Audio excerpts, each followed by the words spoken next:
The Influencer's Edge is brought to you by the Rapid Sales Accelerator. If you're ready to skyrocket your sales by 30% or more in just 90 days, then you need to claim your free training right now. You'll learn 4 words that will compel your prospects to trust you like they were children within the first 3 to 5 minutes of any conversation across any platform and any medium. You'll learn how to give your prospects objection amnesia, to crush objections like, I need to talk to my spouse, or I need more time to think it over, or it's too expensive. And finally, you'll get a free recorded audio training that will install unbelievable attitudes for success and wipe out any limiting beliefs. So if you'd like to claim your free training now, go to www.paulrossbook.com. Do it before your competition does it now. Welcome to the Influencer's Edge. This is the place where you come to get the latest breakthroughs, cutting-edge insights, tools, and techniques to leapfrog over the pack in sales, persuasion, and influence. Be sure you visit our website at www.theinfluencersedge.com. And while you're there, subscribe to us via your favorite network. Now sit back, tune in, and enjoy today's episode.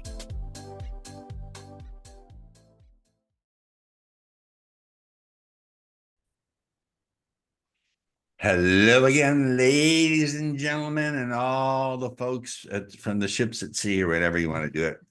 I'm a little punchy today because I got up early to do a blood draw at my doctor's, but I'm good. I have the health of someone half my age, so I'm looking for someone half my age to date. All that aside, our guest today is Bill Becker. Bill is joining us from the lovely city of Tulsa, Oklahoma. That was me. I'm going to read just a little bit of your biography because I told Bill off the air that normally it's about a conversation about what gets me genuinely curious about my guests. So, Bill, we're going to speed through this. Most biographies are batshit boring. Yours is nonetheless, my audience doesn't like hearing them. So, Mr. Bill, William, Bill? William is usually law enforcement. Billy Bob Becker, no, Bill Becker is a retired sales and marketing pro, now taking his superpowers, I like that, to work on homeless initiatives and evangelizing about sales careers. Now, I have to tell you, when I first read your application, I saw the word evangelize. I thought, that's interesting. My connotation of evangelists are people who are out there saying, God asks you to send me money for my new jet. But obviously you take on a different perspective. What do you mean when you say you evangelize? I talk about the great things that a sales career can do for someone, how it can change lives. So my whole thing was never about how to sell. Instead, why you should consider a sales career. Because as my book title said, no one grows up wanting to be a salesperson. So it's truly the job nobody dreams of. And a lot of great things happen to me. And given what's going on in the world today, sales is, I think, the most equitable career out there. And I want to get rid of the myths and tell people why you should consider it. And if you do, how easy it is to get into sales because it has no barriers to entry.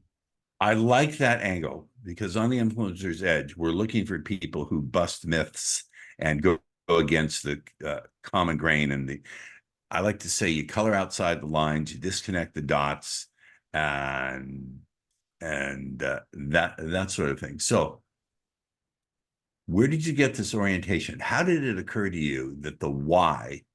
I'm not asking you why did you think this way, but how did it occur to you? What was your thought process? Was it a sudden realization, or was it a growing, slow opening of the lens, so to speak, that let you understand it's the why that's more important than the how? I think it's pretty sudden. It happened right after 9/11. So I was selling computer training then, and I got the state contract to retrain so many people. And Oklahoma is really heavy telecommunications, so just vast layoffs, and so people are getting retrained. And I just started thinking, it's like, you know what? They don't lay off salespeople. That's a little bit different now. We can get into that pet peeve of mine, but it's like, well, you know what? No one grows up wanting to be a salesperson. I wanted to be a veterinarian, realized that I'm not going to college for 6, 7 years. I was going to be a radio DJ. I realized they don't make any money. So I did the next best thing. I sold radio advertising for 16 years. Oh, and did you And find that enjoyable? I did, because I got to do things differently. So I started off like everybody else selling. I mean, it was fun because I got to like to hang out in a radio station, right? But I started out car dealers, furniture stores, restaurants, but I wanted to do something different. You mentioned thinking outside the box. So it's like, I want to separate myself from all the other radio salespeople, including the ones at my station. So I went after what was called non-traditional revenue. And it was packaged good manufacturers doing deals, getting them space in grocery stores, just all kinds of different things. Highly competitive. Retail is highly competitive. I know that for a fact because I watch Shark Tank. Right? Yeah, if you can get somebody end caps in grocery stores, they will give you money, and then that money used to run commercials for the grocery store. And got to do, crazy things like I did a combined a florist and a dozen roses and a spa for Valentine's Day, and called you the Rub You the Right Way bouquet, and sold a ton of those and got both the spa and the florist as clients. And at some point, this is right around the turn of the century, I went full help wanted advertising, recruitment advertising on the radio.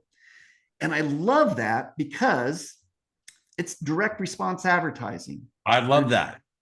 And so we would, every client, we went out and bought a ton of phone numbers, put answering things on them. And it's like, are you or someone else, a nurse? We lost like 97% of the audience, right? It doesn't matter. But if you're a nurse, somebody, you're going to listen to this. And like, here's why you should check this out. Here's this number, call this number. The number you call, you hear a second commercial. And then if you're interested, leave your name and phone number. Direct response advertising, it's high risk, high reward, because it's scary. Whether it worked or not. A car dealer doesn't know. No. If, 15 commercials on WXYZ radio helped them sell cars over the weekend.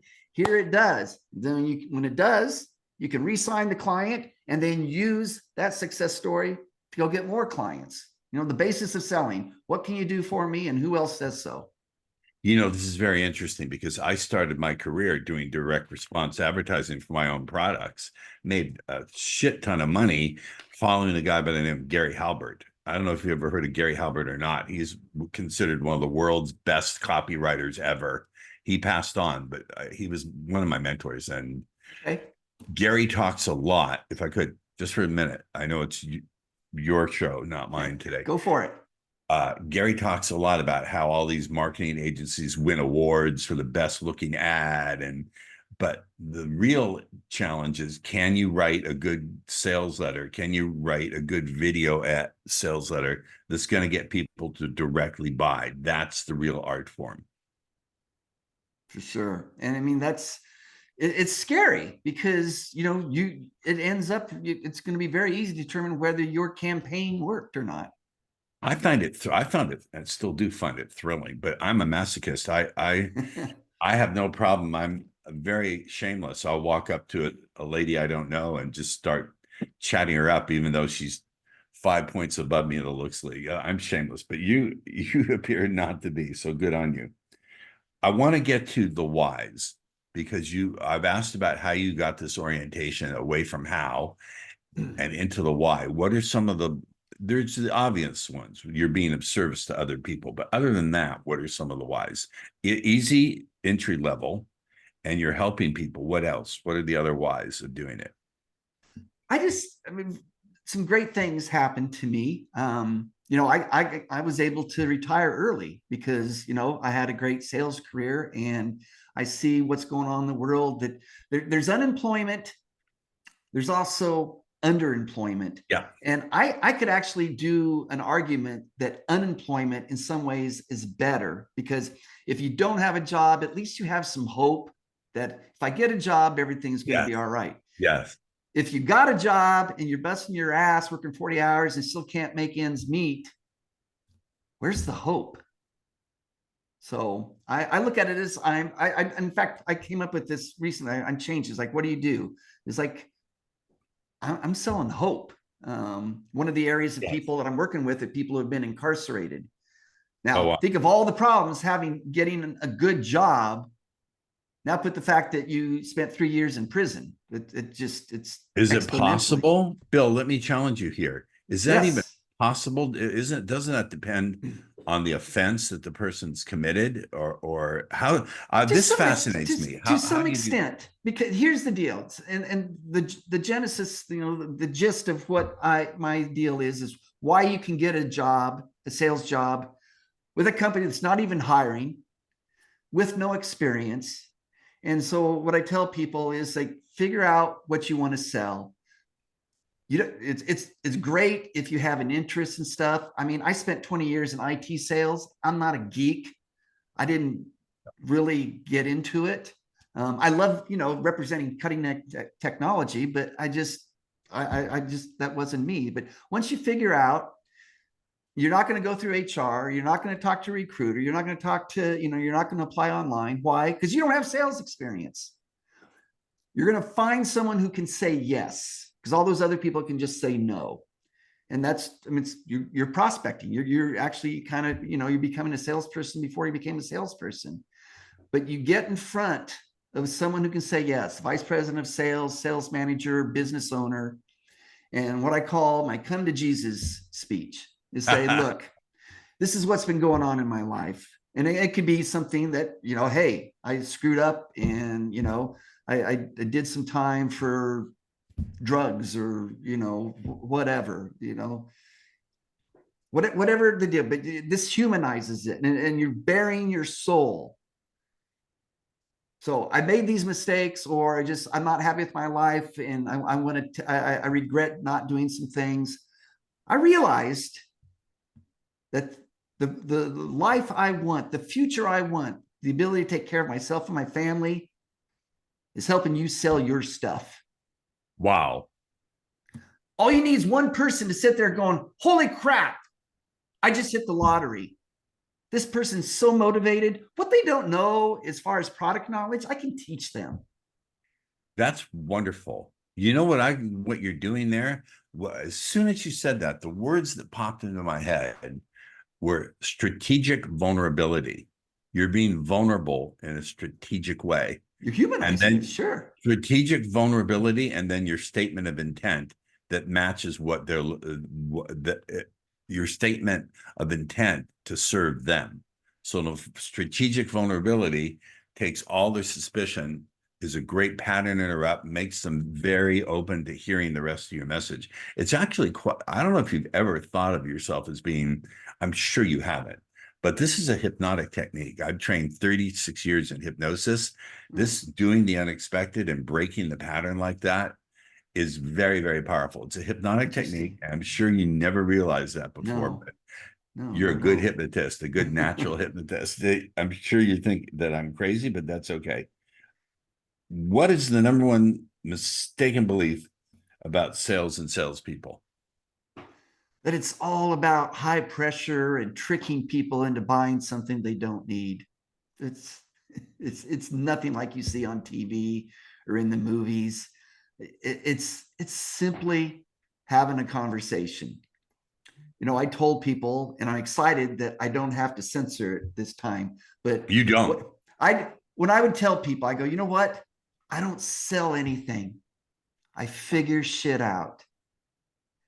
When I was selling IT services, not one time did I ever convince anyone they needed, our product. Instead, I found people who were already in the market and then showed them why I was the best choice. And I put the emphasis on I before the company. And that's part of the get thinking differently about salespeople, is that a great salesperson can overcome, if not, you don't have the best product or service. And I wasn't selling IT services. just specifically, we had a virtual platform that companies use for software training. I was giving them peace of mind because Right. you think about this. You buy the wrong TV, you buy the wrong, $400 coffee maker, whatever, no big deal. If you make the wrong purchase for your company, it could cost you your career. You're fucked. You are fucked. You want that peace of mind. And so, and the big deal today is like, you know what? Everyone wants to just buy online. They do all their research. They don't want to talk to a salesperson. Half of that is right. They will do research before they talk to you. Right. But they absolutely, when there's hundreds of thousands of dollars or millions of dollars at stake, they want to talk to a salesperson. Yes, they do. Because they want to know, they want to feel good about this. And a lot of the times, you can just like, it's not necessarily talking to a salesperson about the best way to do this. It's actually the opposite. What are some ways that I should stay away from? Yep, that makes sense. When I sold when I sold computer training, my instructors also did consulting on the side. So they had a lot of street knowledge. So whatever they're spewing out of a Microsoft official curriculum, they could talk about, because most of their consulting was fixing other people's mistakes. And so they did a lot of SharePoint consulting and they go, hey, these are all the mistakes you want to stay away from. And people really sit up and listen. Well, that's because our brains are hardwired to avoid pain as much as even more than they are to seek out pleasure. I really like that. The salesperson, yeah, I really, really like that. A salesperson. The other thing, Bill, as you're speaking, the thought that's being triggered in my head is that one of the other reasons why people want a salesperson to have that conversation, they lack conversation and connection in general. It's become such an isolated society that providing that kind of connection is in and of itself, if you do it the right way, a value, because people are so isolated. Their loneliness is so bad. It's bad for your health, bad for your cardiovascular system, bad for your mental health. So yeah, I totally get it. People do want that. Lunch. I'm so sorry. They will do their research on social media and on Yelp. Yeah. But the big decisions, they want to talk to a human being. And the simple thing is, I talk so much about peace of mind. They just want to know that they're making a good decision and that you'll be there, especially with IT. It's not if, but when something goes haywire.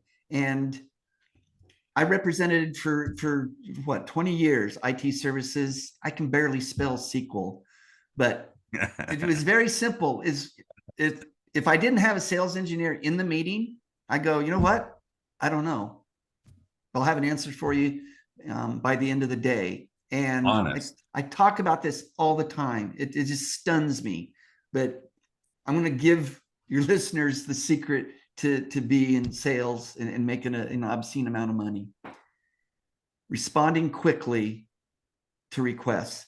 Every single week of my career, I got thanked. I get an email back. Hey, Bill, thanks so much for getting back quickly. And I just go, really? Really? I kind of thought that was my job. I actually had a separate email folder in Outlook just to keep these mementos. And I finally came to the realization, it's like, evidently most salespeople don't do that. And I'm glad because an idiot like me can shine, right? It's the simple little things that people are unwilling to do that make the difference, not the big things, but the little things. One of my coaches, she used to be a coach, my great coach. She said, if you're willing to do the things that other people are unwilling to do, you'll get to enjoy the life that other people only get to dream about. Love it. I think that, and it's a small thing, following up and following through. Personally, and again, I don't want to make the show about me. It's something I love to do. I love to talk to clients and prospective clients and customers. It's fun. They're shocked. If I get a refund request, my staff often won't handle it. I'll pick up the phone and call them personally and say their order didn't come out, and they're shocked that they talked to me. But I like that you also have that human touch. And follow up on your thing about people want that connection. Yeah. I had clients become friends, become, it's, the biggest sale I ever did was to a company called Veritas. And I know they, Veritas. they pulled a fast one on me. This, in hindsight, I'm a complete idiot for following this, but I had a coworker call me up, one that I didn't work with a lot, say, "Hey, you got a package coming your way, and it's a mistake, and we're going to need you to open it and video it while you're opening it." I was like, "Oh, okay." I didn't think so. This comes, and it's wrapped in wood, and I'm trying to do these things and I'm getting upset. And I just went full Bill Becker on it. Um, I know I came up with a couple new cuss words, and I finally get it open. And remember, this is all being videoed, recorded. They were personalized gifts for my two contacts at Veritas. It was a scam. And I was so touched. And so the next meeting, we had our weekly meeting a couple days later, and I go, "I am so sorry. I'm so sorry for the cussing." And they go, "No, that was the best part."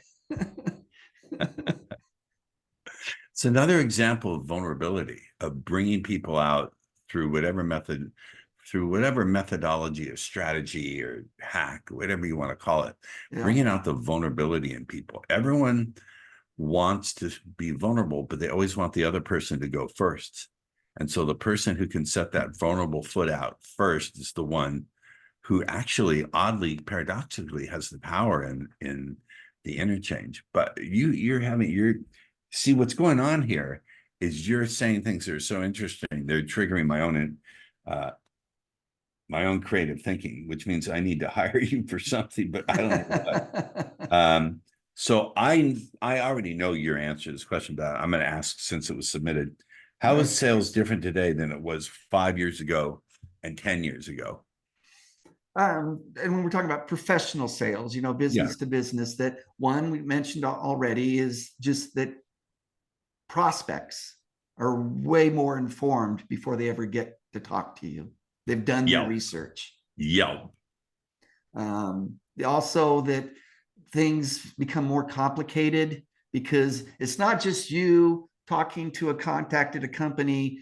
Then you got to deal with the security division, and all the high-tech security and passing. I learned the hard way that you got to do these things in parallel. It's like, "Hey, you're interested, you're going to go, start a proof of concept. I need your security folks to send me that big Excel spreadsheet that my security people have to fill out. I need to talk to purchasing now to get through all that stuff." All right, pause just a second, pause button. Yep. You're talking B2B. Let's talk about B2C. How does it change for business to consumer?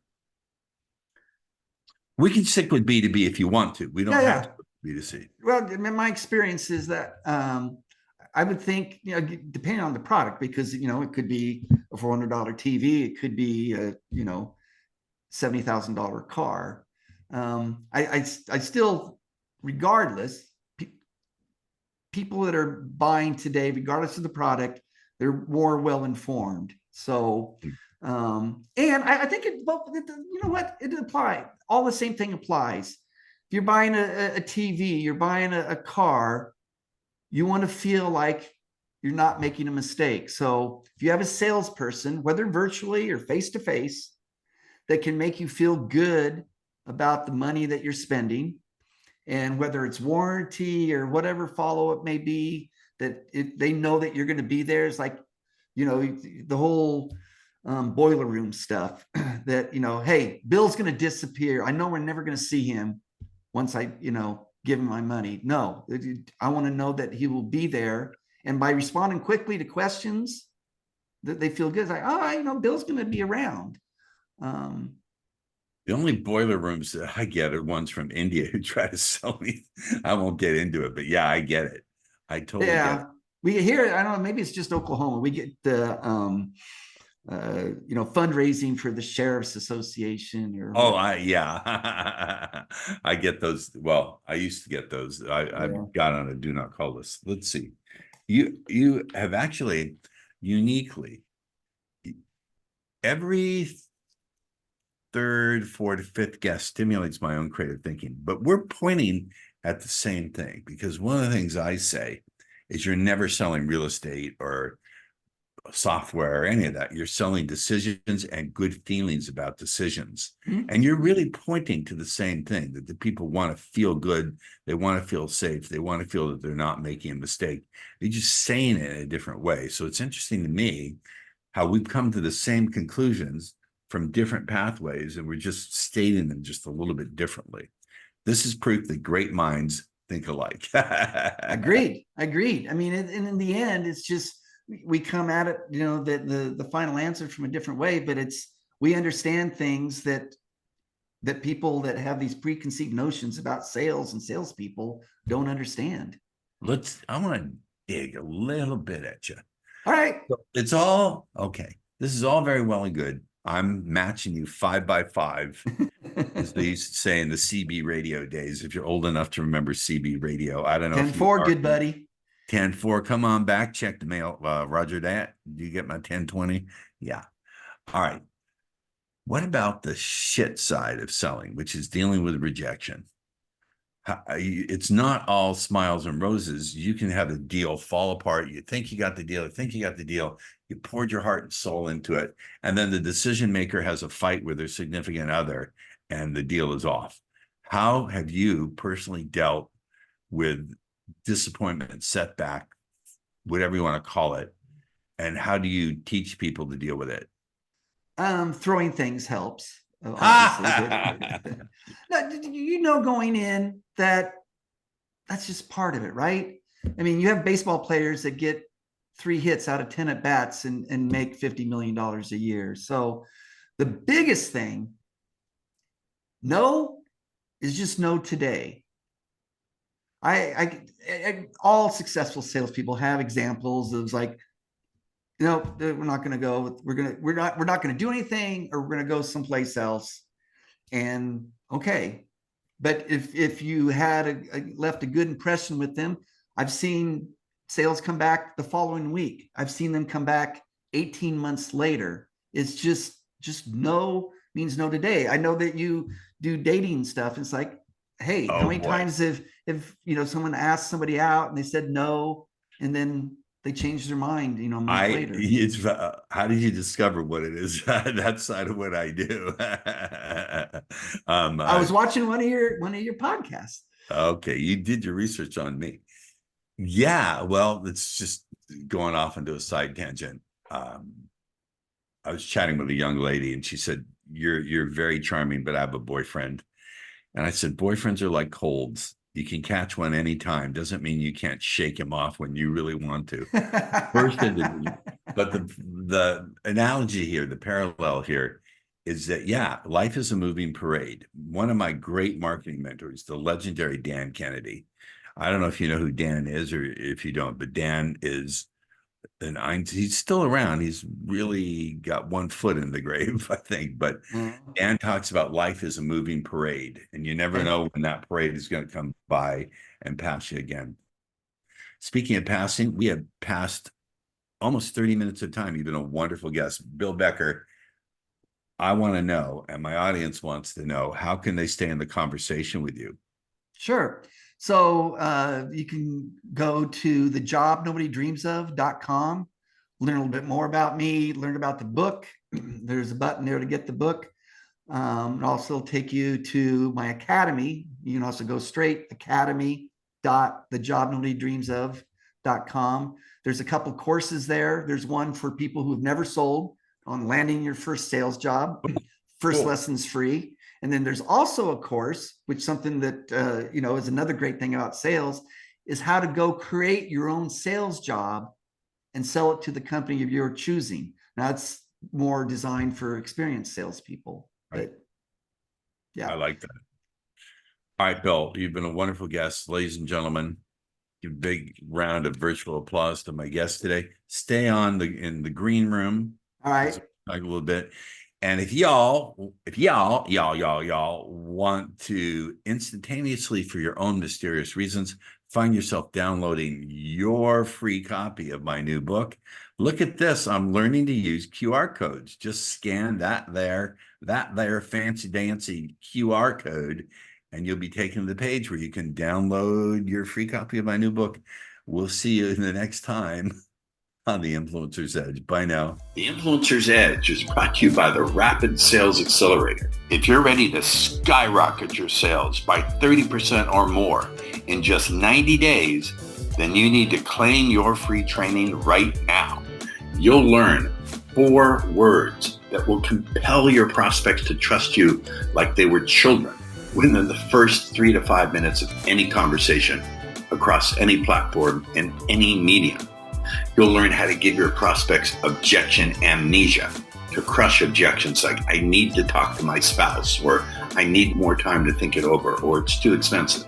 And finally, you'll get a free recorded audio training that will install unbelievable attitudes for success and wipe out any limiting beliefs. So if you'd like to claim your free training now, go to www.paulrossbook.com. Do it before your competition does it now. Thank you for tuning in to the Influencer's Edge, where you get the latest breakthroughs, cutting-edge insights, tools, and techniques so you can leapfrog over the pack at sales, influence, and persuasion. Remember to visit our website at www.theinfluencersedge.com to enjoy even more great episodes like this one. We look forward to seeing you again on the Influencer's Edge Show.